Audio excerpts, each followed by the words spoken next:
Kodakara farmers bank പുതിയ കെട്ടിടത്തിലേക്ക് മാറ്റി പ്രവർത്തനം ആരംഭിച്ചു. ബാങ്കിന്റെ പുറകുവശത്ത് നിർമ്മാണം നടക്കുന്ന കെട്ടിടത്തിൽ ആരംഭിച്ച ഹെഡ് ഓഫീസിന്റെ ഉദ്ഘാടനം ബാങ്ക് പ്രസിഡന്റ് കെ.സി. ജെയിംസ് നിർവഹിച്ചു.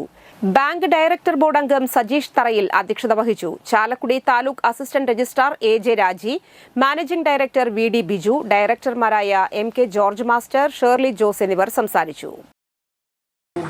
എല്ലാവരുടെയും അനുമതിയോടുകൂടി ഇതിൻ്റെ ഔപചാരികമായി വളരെ ലളിതമായൊരു ചടങ്ങ് മാത്രമാണ് നമ്മൾ ഉദ്ദേശിച്ചിട്ടുള്ളൂ. പിന്നീട് നമ്മൾ ഇതിൻ്റെ പ്രവർത്തനങ്ങൾ കൂടുതൽ പൂർത്തീകരിച്ചതിന് ശേഷം നമ്മൾ വളരെ വിപുലമായ ഉദ്ഘാടനത്തിലേക്ക് പോകുന്നതാണ്. ഇപ്പോൾ മറ്റു കാര്യങ്ങളിലേക്ക് കടക്കുന്നില്ല.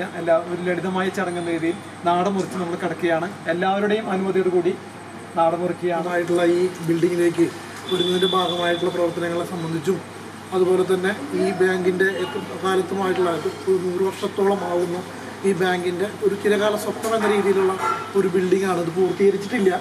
എന്നിരുന്നാലും അതിൻ്റെ ഒരു പടിവാതിക്കലാണ് നമ്മൾ നിൽക്കുന്നത്. അപ്പോൾ അതുപോലെ തന്നെ ഭാഗമാകാൻ കഴിഞ്ഞു എന്നത് തന്നെ നമ്മളെ സംബന്ധിച്ചിടത്തോളം ഏറ്റവും അഭിമാനകരമായ കാര്യമാണ്. നമ്മൾ ഈ ബാങ്കിൻ്റെ കെട്ടിടം നേരത്തെ എം.ഡി. സൂചിപ്പിച്ചതുപോലെ വളരെ പരിമിതമായ സൗകര്യങ്ങളിൽ നിലനിന്നിരുന്ന ഈ സ്ഥാപനം കുറേ കൂടി മെച്ചപ്പെട്ട സൗകര്യങ്ങളിലേക്ക് നമ്മൾ കാലാനുസൃതമായ മാറ്റങ്ങളോടുകൂടി മാറുകയാണ്.